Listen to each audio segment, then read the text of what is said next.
Bienvenidos a De Película, el espacio de Caracol Radio dedicado al séptimo arte. Dirige y conduce Mario Alcalá.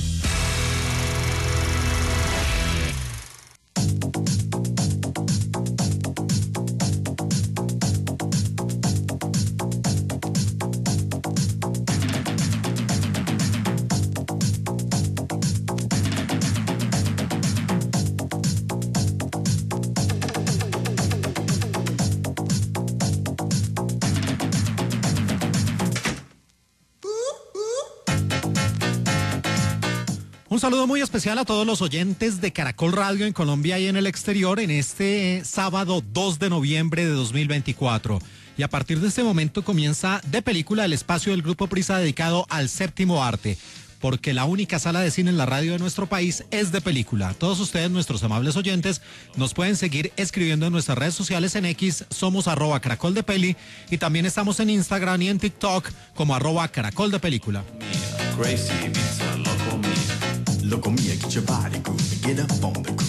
Sí, la música es inconfundible. Varias generaciones bailaron al ritmo de los abanicos, de las peculiares vestimentas y de este dance venido de España. La agrupación Locomía, que se inició por allá en 1983 y en una primera etapa fue hasta 1997 y después trató sin éxito de retomar actividades entre 2011 a 2016. ¿Y por qué escuchamos Locomía? Porque una de las películas más vistas en Netflix y una de las más comentadas por estos días es Disco Ibiza Locomía, un biopic, una biografía cinematográfica acerca de esta banda de dance español.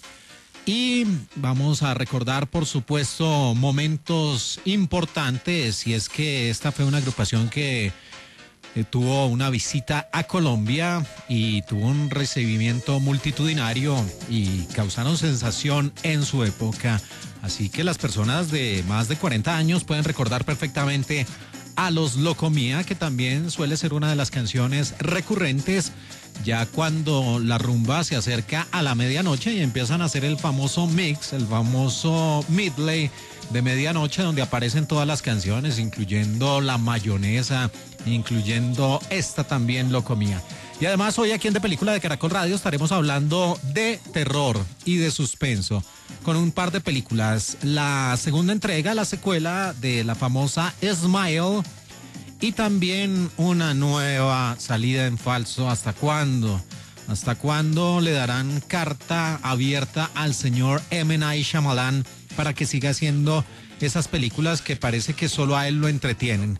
Pero está presente también en el streaming, en las plataformas La Trampa, con el talentoso Josh Hartnett. Todo esto y más hoy aquí en De Película de Caracol Radio en este sábado 2 de noviembre de 2024, mientras escuchamos a Locomía.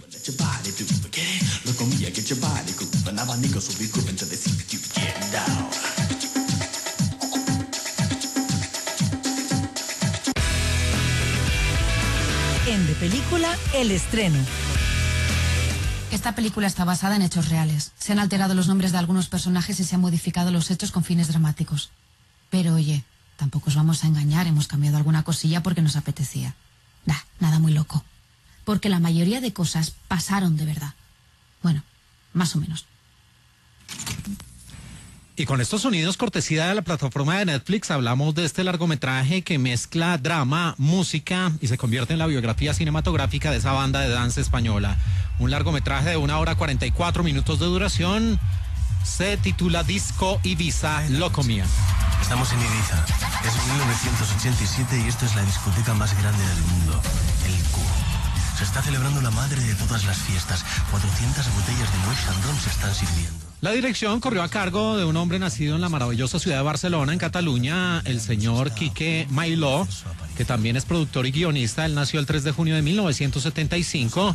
Había hecho producciones como Cosmética del Enemigo en 2020 y también estuvo involucrado en el guión de una cinta de terror que recibió la bendición de la crítica y del público, El Orfanato, eso en 2007. Antes, impostores, maricones de mierda, pero sobre... Sí, sexo, también fuertes palabras y música. y moda, y también toda la movida en una parte de las canciones en habla hispana. Y aquí uno de los grandes protagonistas es Jaime Lorente. Él nació el 12 de diciembre de 1991 en España. Ustedes lo pueden recordar por ser el famoso Denver a lo largo de 41 episodios entre 2017 y 2021 en La Casa de Papel. También estuvo en Tin y Tina del año 2023, donde era Adolfo, y aquí en Disco Ibiza lo comía interpreta a Xavi Font. Hoy estamos aquí para celebrar el cumpleaños del gigante del rock.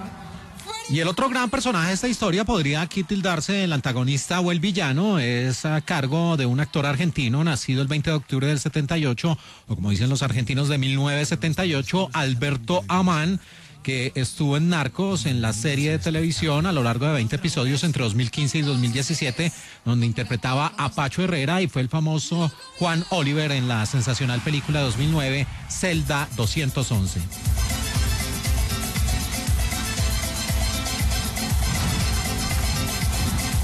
Y uno de los valores agregados que tiene esta película es la presencia de una de las actrices más hermosas, talentosas, sensacionales, fascinantes que tiene el streaming y también las películas y la televisión y el teatro.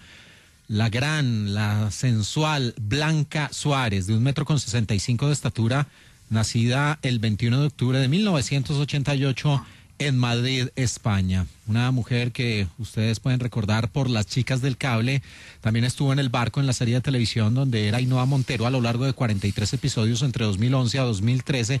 Estuvo en El Internado, una serie que en 63 episodios la tuvo a ella como Julia Medina, y también fue Norma Ledgar en La piel que habitó. Gracias. Quiero que sepa que la puntualidad es algo que valoro especialmente. Lo siento. Tome asiento, por favor. Bueno, y el reparto lo complementan actores muy reconocidos. Uno de ellos es Alejandro Speiser, uno de los habituales protagonistas de varias de las producciones de Netflix, y que estuvo, ay Dios mío, hablando de mujeres hermosas, él estuvo en una serie en 32 episodios llamada Oscuro Deseo, al lado de, ay, Maite Perroni. Sí, no, es que ya estamos hablando de palabras mayores. Pues Alejandro Speiser también estuvo en Mentir para Vivir, donde era Sebastián Sánchez Bretón. Que lo es, mucho donaire causa desaire. Me temo que todavía es demasiado... Y aquí interpreta a uno de los integrantes de Locomía, Carlos Armas. Me levanto y me voy. Les voy a pedir, por favor, un poco de calma. Y también les voy a recordar que cuando aceptaron el proceso de mediación se comprometieron a... Bueno, esta película empezó a producirse el 15 de septiembre de 2022 y anunció que se haría un biopic de la banda española de electropop y dance Locomía, titulado de esta forma, pero después, cuando ya entró Quique Mailó como director y con Jaime Lorente y Alberto Amán como protagonistas, decidieron darle un título más llamativo y fue cambiado Locomía, Disco Ibiza Locomía, las primeras líneas de la canción de 1989, y teniendo un presupuesto de 6,1 millones de euros, pues esta película tuvo una distribución limitada en algunos teatros de España, pero su gran fuerte fue el streaming. Para transformarme en otra persona, como los superhéroes. Y también tuvo un paso por el Festival de Cine de Málaga. Se estrenó allí el 8 de marzo de este 2024, recibiendo críticas mixtas. Pero como siempre he sido demasiado extravagante, no levantaba. Bueno, ya pasando a la historia, nos vamos a España. Es mediados de los maravillosos años 80 y allí se encuentran un grupo de amigos donde está Xavi Font, el rol a cargo de Jaime Lorente, que él es una persona talentosa, pero en otros ámbitos muy diferentes a la música. Es un soñador, pero que tiene el talento, la visión para dibujar, para diseñar, para crear nuevos conceptos, y a partir de ahí empieza a reclutar una serie de colaboradores, pero esto lo hace a través de los excesos, de el sexo desenfrenado, de las drogas, de las fiestas, y a pesar de las habladurías de la época y lo fuerte que era la sociedad precisamente con otro tipo de orientación sexual diferente a los heterosexuales, pues él no tiene ningún problema en desafiar las normas y sabe que su futuro y su destino está en Ibiza. Se va al lugar donde, como escuchamos ahí a fondo en el español latino, se encuentra la discoteca más importante y más reputada del planeta en esa época en particular, y que tiene como punto de partida, a manera de flashback, el momento en el cual Locomía se presenta nada menos y nada más ante el vocalista de Queen, al señor Freddie Mercury. Y ahí empiezan a aparecer varios personajes que van a ser muy importantes. Uno de ellos es precisamente Carlos Armas, el rol a cargo de Alejandro Speiser, que es uno de esos hombres que termina siendo reclutado por Xavi Font sin antes flirtear con él. Y es que aquí definitivamente, como Falcon Crest o como Melrose Place, como cualquier serie, es todos contra todos.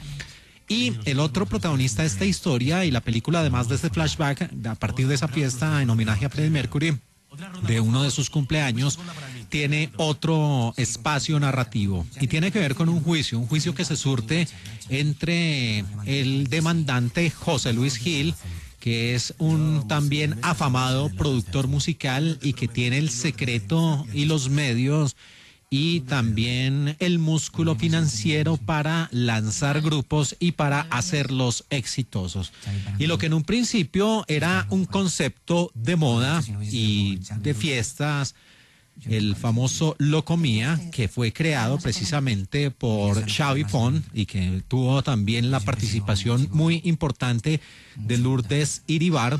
El rol es interpretado por Blanca Suárez, que era una mujer también muy talentosa, diseñadora, y que le entendía a la perfección las ideas que plasmaba el señor Xavi Font. Pues entre ellos dos también empiezan a tratar de hacerse su camino, pero en un momento en el cual precisamente después de presentarse en esa fiesta son abordados por José Luis Gil, que les dice: les tengo una propuesta y tiene que ver con la creación de un grupo, y es que quiero cambiar la escena musical de España actualmente, y es que en este país, en la península, no hay un solo grupo de dance y que cante en español, y con sus trajes, con sus abanicos, con sus movimientos y sobre todo con su belleza, pues los puedo hacer triunfar. Y de ahí en adelante empieza a crecer como espuma la fama de este grupo y esa dualidad que manejaban, aunque la película lo muestra claramente, que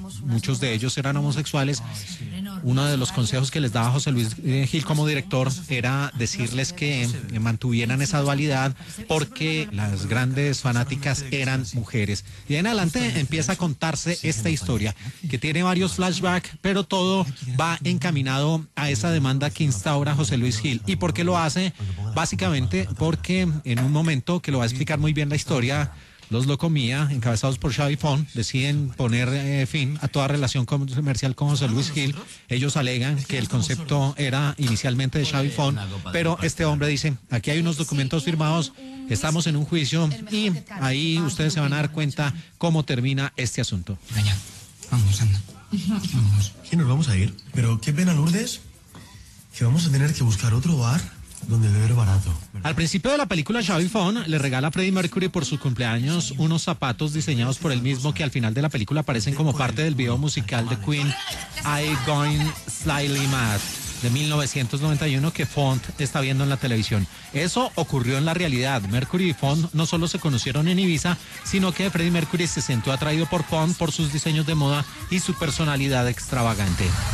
Aparte de hacer el punky, Xavi y yo diseñamos. Y a lo largo de la película se pueden ver muchas imágenes de archivo de apariciones de Locomía en programas de televisión. Estas imágenes son reales, reemplazando a los miembros reales de la banda por los actores de la película utilizando CGI. Este es otro de los valores que tiene la película. Pareciera material de archivo, pero se hizo muy bien ese trabajo de edición.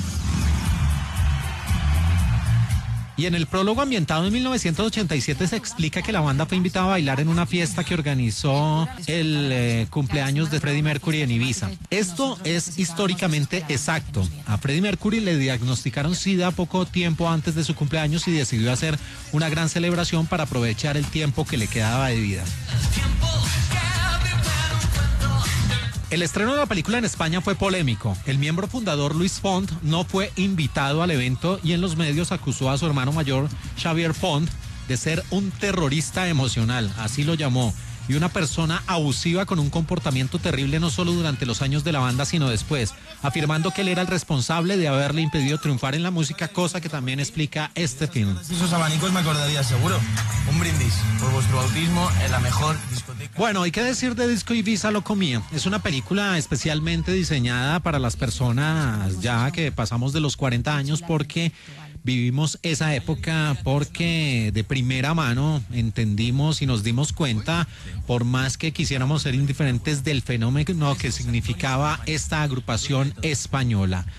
Es que sonaba en todo lado y los programas de televisión de la época los presentaban, y cuando vino a Colombia pues fue todo un fenómeno, y por todo lo que significaba, por esa dualidad, por su vestuario, por lo disruptivos, y también pues para las mujeres por lo atractivos que eran los Locomía. También es una película que, al igual que la música de la banda, y esto no es peyorativo ni mucho menos, pero no hay que tomársela en serio en la medida en que hay que buscar más allá de lo que nos presenta. Es un biopic bien logrado.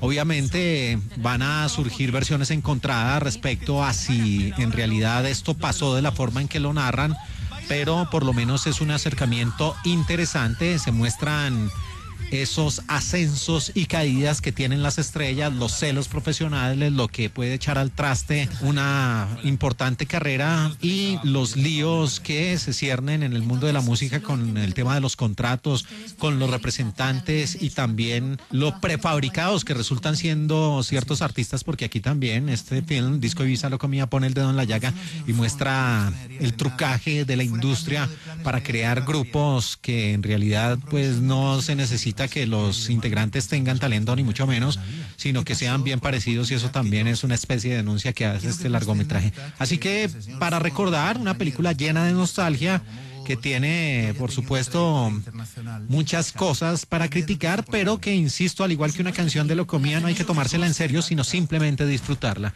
Se trata de Disco Ibiza Locomía. Y ya estaban mucho antes que ese señor. ¿Puedo empezar? Por favor. En De Película, el estreno. ¿Y qué significa flama? Que algo está bien. Úsalo en una oración. Oye, tu casa es la flama. Entiendo. Si voy a la casa de alguien y digo, oye, tu casa está en llamas. Jamás digas eso. ¿Por qué? Si está en llamas es que aún es mejor. Ya. Continuamos aquí en De Película de Caracol Radio en este sábado 2 de noviembre del año 2024, y seguimos hablando de las novedades tanto en las salas de cine, en los teatros, como aquellas películas que se encuentran dentro de las más vistas en el streaming, en las plataformas. Y estos sonidos que tenemos de fondo, cortesía de Max, hacen parte de una de lejos, pero es que ya tiene su lugar asegurado en lo más alto del top de las peores y nefastas producciones que nos deja este 2024. Una película que sobre el papel toca tópicos importantes y muy llamativos, como los asesinos en serie, como el crimen, el horror, el misterio y el suspenso, pero que todo se queda simplemente en un absurdo de principio a fin, y además largo. 1 hora 45 minutos de duración para un film titulado originalmente Trap, y que ustedes tienen en Max como La Trampa.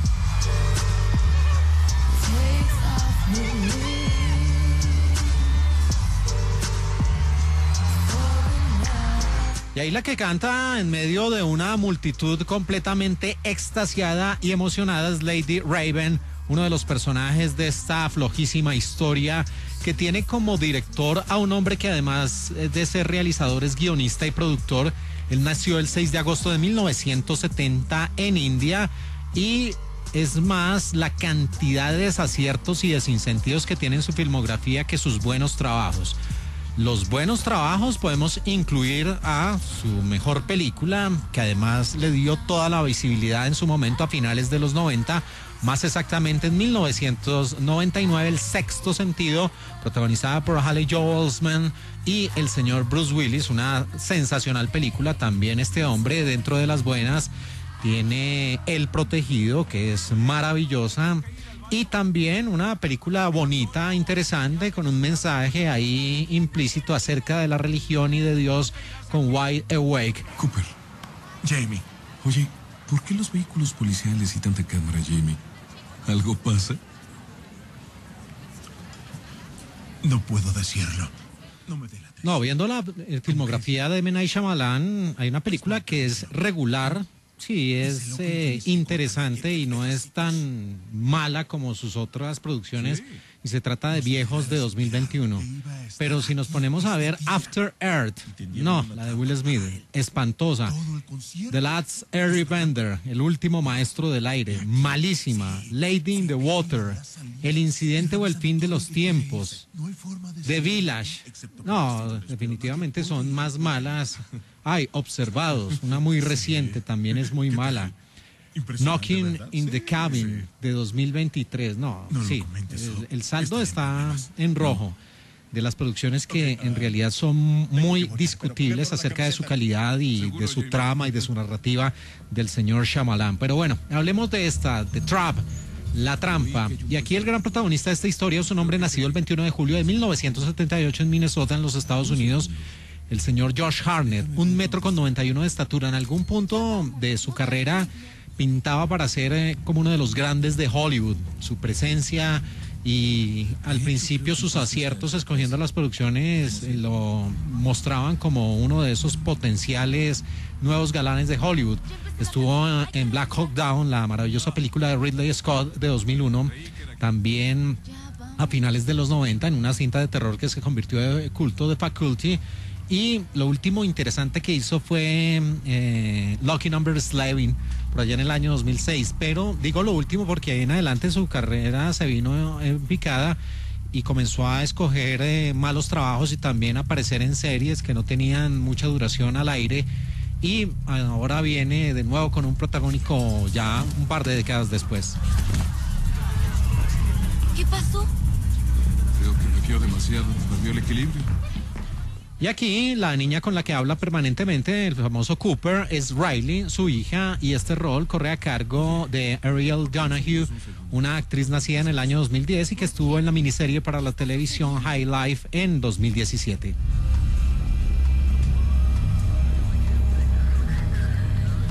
Y familia que trabaja unida permanece unida, y eso puede aplicarse al señor M. Night Shyamalan y su hija Zaleka Shyamalan. Nacida el 1 de agosto de 1966 en Pensilvania, en los Estados Unidos, que ya había estado en Viejos del año 2021, en Señales del año 2002, y que aquí interpreta a esa cantante, a Lady Raven.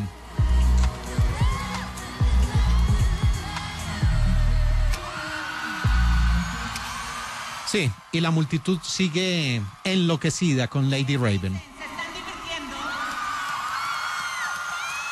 Bueno, ya pasando a la historia de este sinsentido, aquí aparece Cooper, un hombre que en los primeros minutos está presa del pánico porque su hija está a punto de perderse el concierto de su vida, el recital que tantas noches ha soñado, y empieza a instigar a Cooper de que van a llegar tarde, de que se van a perder los mejores puestos. Y allí en esos primeros minutos se deja ver que está a punto de darse un mega concierto de Lady Raven, que las entradas se agotaron y que Riley va a ir con su padre. En un principio, y lo muestra la película, pues ella tenía plan de amigas, pero infortunadamente tuvieron una disputa, una pelea que no falta entre las adolescentes, y por eso cada una cogió por su lado, y finalmente Cooper, el padre, es el que acompaña a Riley. Y todo cambia en el momento en el cual, ya cuando empieza el concierto y ya cuando están sentados en unos buenos puestos, Riley y Cooper, empieza a formarse y a efectuarse un gran operativo en este estadio, en este coliseo, donde canta ahí, como escuchamos de fondo, Lady Raven. Y es que varios efectivos de las autoridades de una ciudad de los Estados Unidos están rodeando el lugar, están cubriendo todas las salidas, están comunicados permanentemente por radio, y donde aparece una doctora experta en criminalística y en asesinos en serie, la doctora Josephine Grant, interpretada por Hayley Mills, que está alertando acerca de la eventual presencia del famoso carnicero, un asesino despiadado, un asesino en serie que se ha cobrado varias víctimas y que por informaciones privilegiadas y de muy buena fuente dicen que en un recital donde van a asistir más de 20.000 personas se va a presentar, valga la redundancia, ese carnicero. Y por eso se ha desplegado tamaño operativo. Y allí, pues todo indica desde los primeros minutos que ese carnicero es nuestro gran protagonista, Josh Hartnett, interpretando a Cooper, que acompaña a su hija y muy al estilo de Mr. Brooks, la famosa película con el señor Kevin Costner, pues es un hombre que presenta una dualidad, porque además de ser un tranquilo hombre de casa que tiene a su hija, que es responsable, que la acompaña a un concierto y que lleva una vida tranquila de hogar, pues su otra faceta es bien oscura y es que es un despiadado asesino en serie.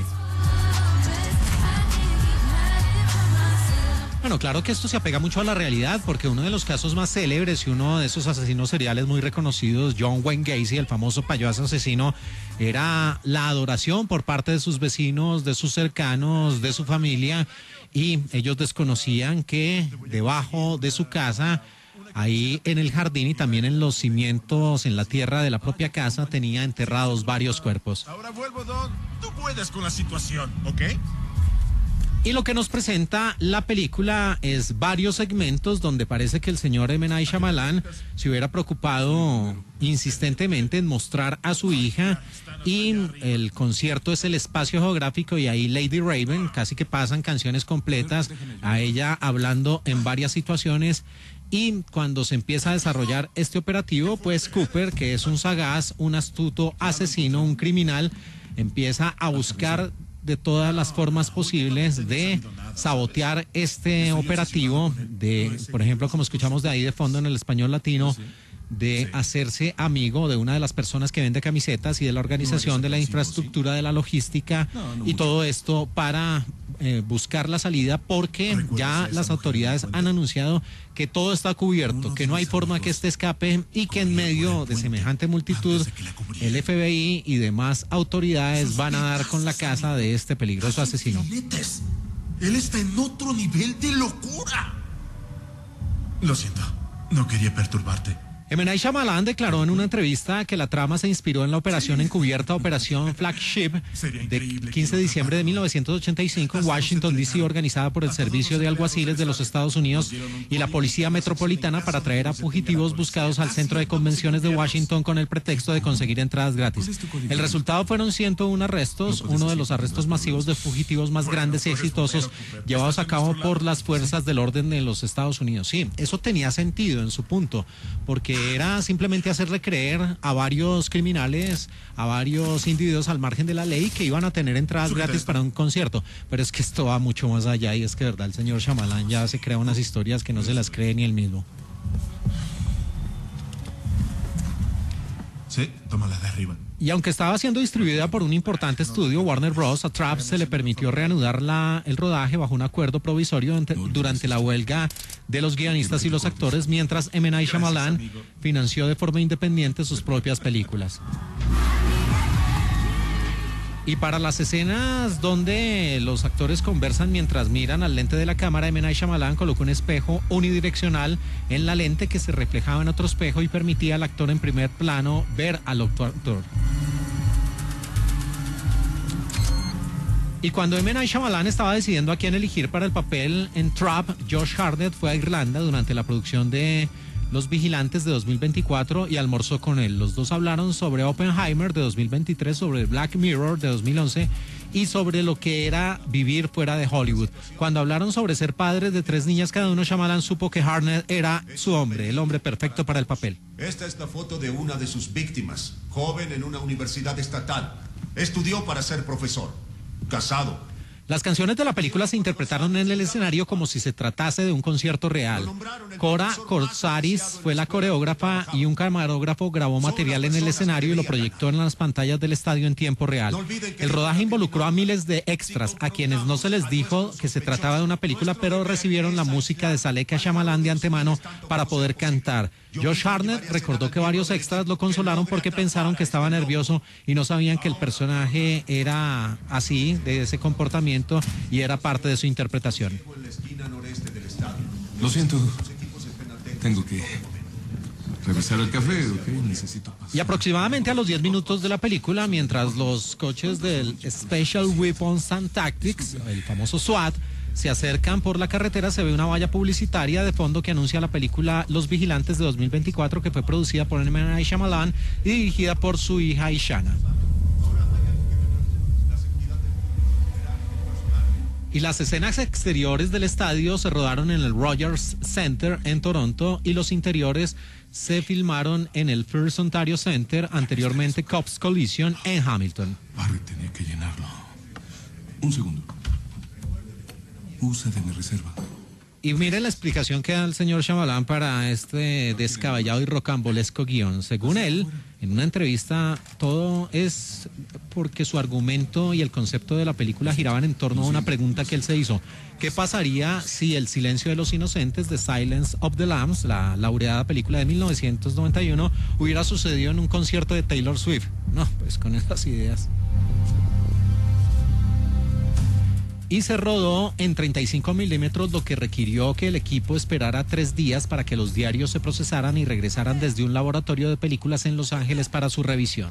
Oye, me alegra haberte encontrado. Se nota que estás molesto. Y Josh Hartnett no vio ningún largometraje, no vio medios de comunicación, simplemente investigó sobre la psicopatía, también algunos libros sobre asesinos en serie para darle ese toque particular a Cooper. No querrás provocarme. Tengo un lado oscuro. No quieres verlo. Y esta película lanzó un álbum completo titulado Lady Raven como banda sonora oficial del largometraje, que incluye las canciones que se escuchan en el concierto de la cantante. Todas fueron compuestas por la cantante Saleka Shyamalan. Bueno, y pasamos a desglosar lo que nos deja este largometraje. Es que de verdad uno como público, por más que quiera ser permisivo y tratar de involucrarse con una película, cuando esta no muestra algunos visos de verosimilitud, de escenas que en realidad uno diría, sí, esto podría pasar, y él dice, el señor Shyamalan, que se inspiraron en hechos reales, pero insisto, el escenario es completamente diferente. Se les hizo una celada a estos criminales y se les dijo que iban a asistir a un concierto y que tenían entradas gratis, y pues allí fue la redada. Pero es que aquí resulta que existe un peligroso asesino en serie que tiene atrapada a una víctima, y el lugar donde lo van a acoger literalmente es un concierto de más de 20,000 personas, porque de buena fuente se conoce que allí va a ir. Y el señor entonces sin ningún problema va con su hija, y aquí es donde empiezan a fallar las cosas lógicas. Él está con su hija, que es adolescente, y la está acompañando, y ella está peleada con sus amigas, y sí, ella está muy metida en el concierto y todo, pero este tipo cada 5 minutos le dice a ella que se va, que ya regresa, que se va, que ya regresa, y así se la pasa toda la película. O sea, eso es poco creíble de que un adolescente, por más que esté perdidamente enloquecida con su artista favorita, pues no eche de menos a su padre o no empiece a sospechar de que algo raro está pasando, y que su padre también se pasea como Pedro por su casa y es pues el más sabueso, y le sale todo de maravilla para que se pasee de frente en las narices de los agentes de la ley, de las autoridades que están en una redada y que se supone que allí tienen que estar pendientes de todas las pistas, pero no. Él pareciera un fantasma porque hace de todo para que no lo capturen y para no levantar sospechas. Así, en esos 2 puntos la película pierde cualquier tipo de credibilidad, y allí uno ya se despega de ella. Y ya viene su tercer acto, que es lo más infame. Dentro de las cosas rocambolescas que tienen, y no les hago el spoiler, pero también la forma como este hombre termina saliéndose con la suya y revelando sus verdaderas intenciones, y también pues en este proceso arrastrando a ese personaje de Lady Raven, que lo hace de una forma también que uno dice, no, pero traten de hacerlo un poco más creíble, porque no se esfuerzan un poquito. No, aquí Shyamalan también, pues ya ha entrado en gastos, como se dice coloquialmente, pues termina haciendo unas situaciones que de verdad uno ya no sabe, tiene un cúmulo de sentimientos, si expresar lástima o risa o enojo por todas las situaciones que presenta este film. Y a esto también se le suma su excesivo metraje. Es que en la hora 54 minutos de duración la rellenaron a punta de canciones. Sí, es el papá y tenía que mostrar a la hija, pero hágalo en otro escenario y no en una película que posa como pseudo intelectual o pseudo terrorífica. No, él tenía que meter varios números de su hija para pues mostrar que él es el director y hace lo que se le da la gana. Barricadas a lo largo de Market y la Novena. Así que ustedes pueden ya escoger. En mi concepto, esta es de lejos la peor película que ha hecho Shyamalan. Me aguanto La Dama en el Agua, que por lo menos en algún punto resultaba siendo entretenida, y bueno, pues ya sabemos que es un hombre que no la tiene clara para los finales. Pero esta sí puede ser, y espero sus opiniones en nuestra cuenta de X, @caracoldepeli, acerca de si ustedes consideran que esta es la peor película de Shyamalan o por el contrario, si les gustó. Pero me insisto, qué película tan lamentable, y este señor cada vez se supera por lo bajo. Así que uno de los estrenos de las películas presentes en el streaming se trata de Trap, o La Trampa, de 1 hora 45 minutos de duración, del señor M. Night Shyamalan.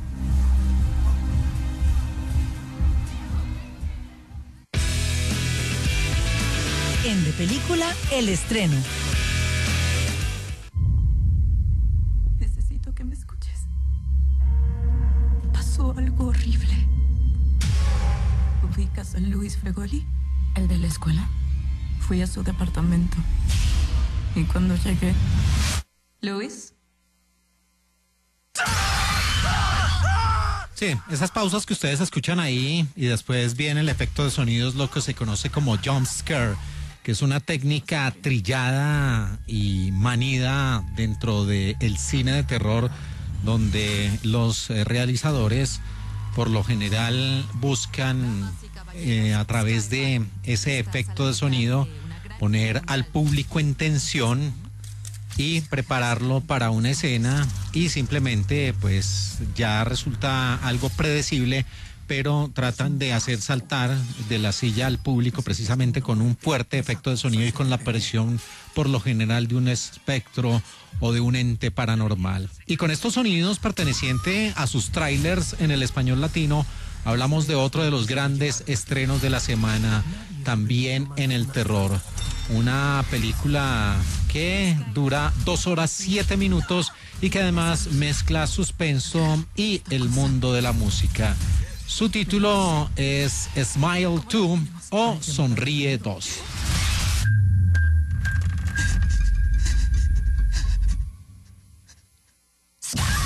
Y ahí está, de nuevo, la pausa. Entonces alistan todo para que el público diga, ay, ¿qué va a pasar? ¿Qué va a pasar?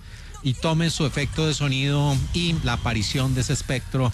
Y de nuevo la fórmula se repite y pareciera no tener algún tipo de recurso más sesudo, más inteligente en los directores, sino simplemente más de lo mismo. Aquí la dirección corre a cargo del también guionista Parker Finn, un hombre nacido el 18 de mayo de 1987. Pues este hombre había hecho esa primera entrega en el año 2022 y también hizo The High Behind, un cortometraje involucrado en el terror del año 2018.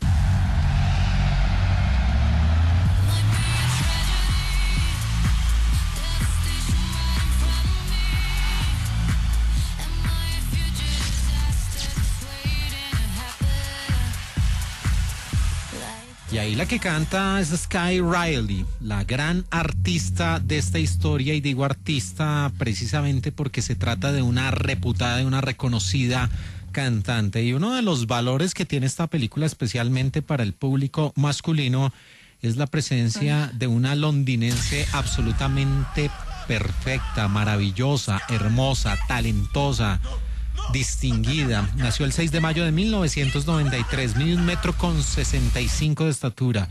Fue la famosa Kimberly en los Power Rangers, la versión del año 2017.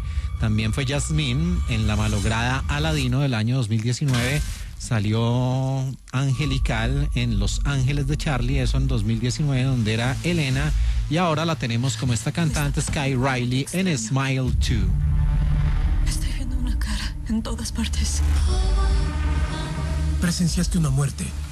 Y la otra gran protagonista de esta historia, que aquí realiza un doble papel, es Rosemary DeWitt. Ella nació en Nueva York, en la Gran Manzana, el 26 de octubre de 1971. Estuvo en largometrajes como La boda de Raquel por allá en el año 2008 y también en el papel de Laura en La La Land de 2016.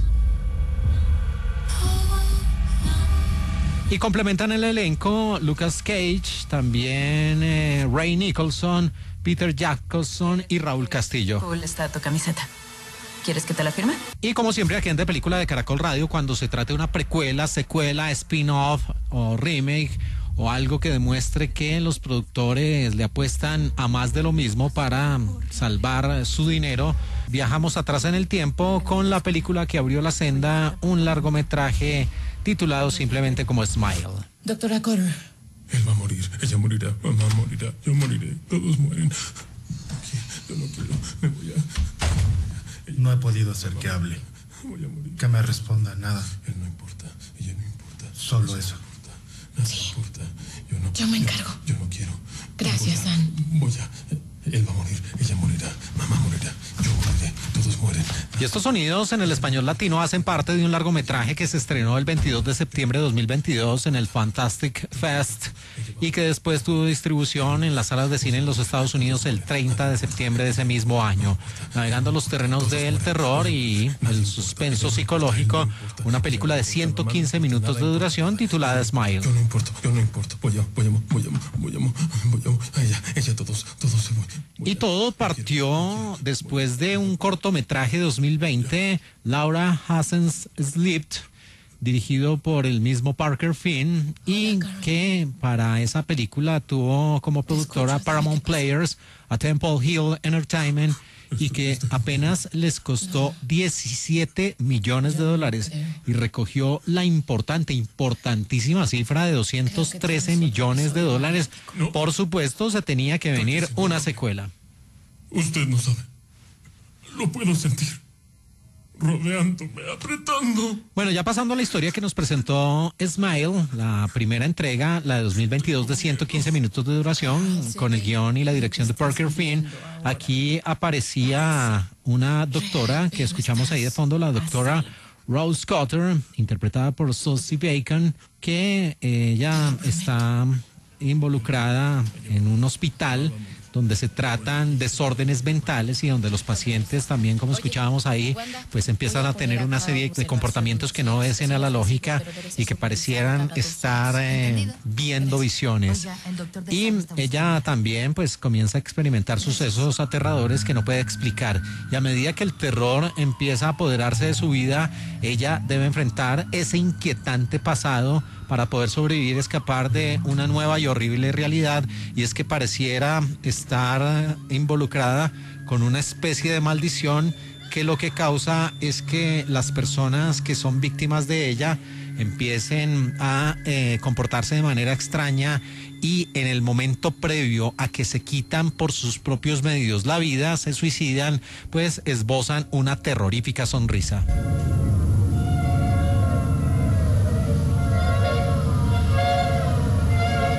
Y esta película tuvo una gran campaña de promoción. El primer adelanto que se lanzó fue un clip de 8 segundos el 26 de mayo, seguido de un adelanto de 40 segundos que se mostró en las proyecciones de Top Gun Maverick y Crimes of the Future a principios de junio de 2022. El tráiler finalmente llegó el 22 de junio de 2022 y se convirtió en uno de los más vistos en las redes. Para otra cama en el programa. A la Junta debería importarle por lo menos. Y también a propósito de época de Serie Mundial, durante varios partidos de las grandes ligas de béisbol, previas a la semana del estreno, se viralizó una campaña del estudio en la que se situaron actores detrás en lugares estratégicos sonriendo siniestramente a la cámara durante largos periodos de tiempo. Es un parásito. Presenciaste una muerte y esa cosa se te pegó. Bueno, ya con estos sonidos estamos de regreso en este 2024 con el largometraje de 127 minutos de duración Smile 2 o Sonríe en su segunda entrega. Y aquí la historia gira en torno a esa estrella del pop mundial, una mujer que viene siendo como una Taylor Swift, una Dua Lipa, una Sabrina Carpenter, y es que prácticamente llena todos los conciertos, todos los escenarios. Ella está a punto de embarcarse en una nueva gira mundial, pero después de visitar a un amigo del pasado, empieza a experimentar una serie de sucesos cada vez más aterradores e inexplicables.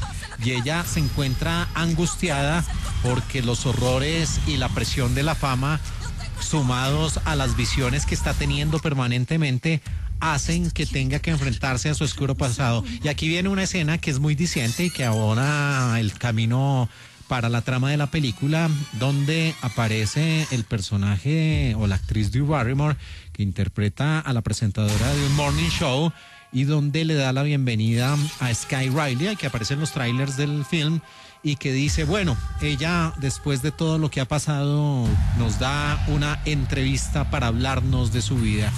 Y es que todas las visiones que acompañan a Sky y que empiezan a desordenar su vida, a mostrarla como una mujer desorientada, no le dan mucha credibilidad precisamente porque su pasado está involucrado con los excesos, con las drogas, con los escándalos, con las peleas, con el sexo. Y es que Sky pues era una artista de esas que termina siendo abrumada por la fama y por eso al conseguir tanto reconocimiento termina precisamente en ese mundo de excesos. Y por eso cuando está ya en diferentes lugares públicos y empieza a gritar desesperadamente, pues la gente dice, no, esta mujer volvió a caer en las drogas, eso de que se recuperó, de que pasó por la rehabilitación, por la famosa rehab, como la famosa canción de Amy Winehouse, eso es mentira. Ella simplemente volvió a las drogas y sus comportamientos obedecen a esto y no a que está siendo perseguida por ese ente paranormal, que aquí se da una explicación a través de uno de los personajes. El rol lo interpreta Peter Jacobson, que es Morris, y que le dice precisamente que la única forma de acabar con este mal, que es prácticamente como un parásito, es llevarla a ella casi que al borde de la muerte para que este parásito se expulse y puedan eliminarlo.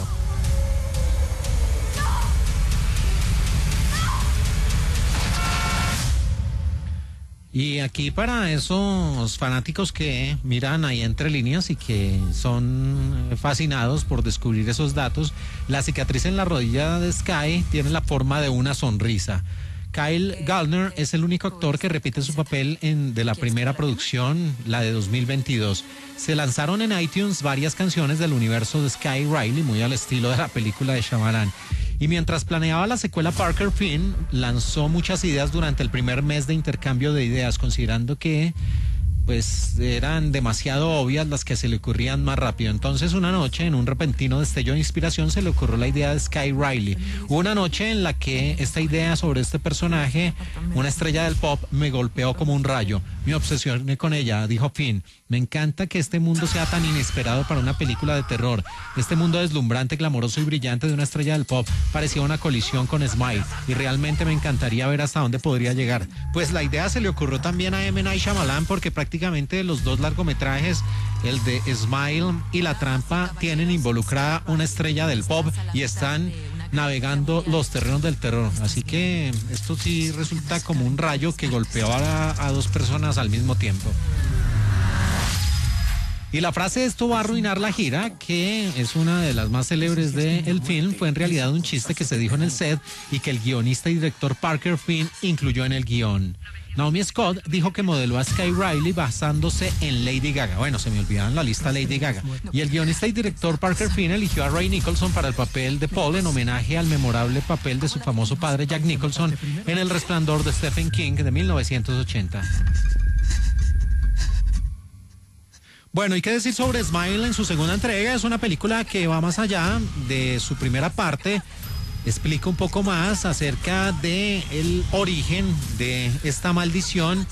Aquí el rol interpretado por Naomi Scott lo lleva muy bien. Esta cantante Sky Riley se nota agobiada, que está teniendo una lucha interna, que trata de vencer a sus propios demonios, pero pues está en una encrucijada porque también su pasado con las drogas se la pone bien difícil. También una mención especial para Elizabeth Riley, el rol a cargo de Rosemary DeWitt, porque le aporta mucho al largometraje y como secuela resulta siendo decente, resulta siendo interesante, resulta reforzando la historia que hemos visto en la primera parte. Así que para los amantes del terror, pese al exceso en ciertos puntos del jump scare que les explicaba al principio de este comentario, es una película interesante y que no resulta siendo tan trillada en el campo del terror. Así que Smile 2, Sonríe 2, vamos a ver si resulta siendo igual de exitosa en la taquilla que su predecesora.